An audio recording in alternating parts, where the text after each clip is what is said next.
Ito na naman guys, magluto tayo ng red fried rice. Yan. Kasi dito sa bahay, hindi sila kumakain ng white rice. Ako lang yung kumakain ng puting kanin. Yan. Ilagay muna natin yung ingredients. I-mekos-mekos muna natin saglit.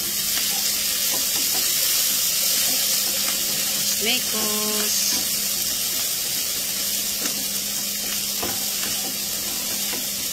Ayan. Tapos ilagay na natin yung red rice. Yan ang way ko magluto ng fried rice.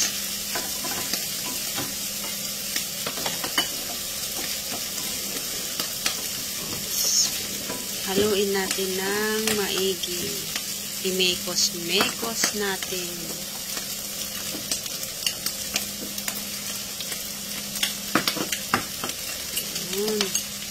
Mabilis i-mekos. Lagyan natin ang itlog.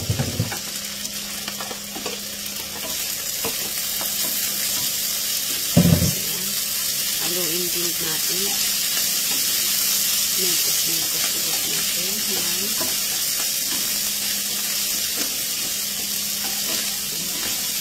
Tapos na rin.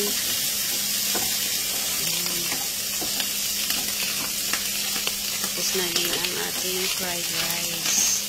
Thank you guys for watching. Have a good day everyone. See you next video again.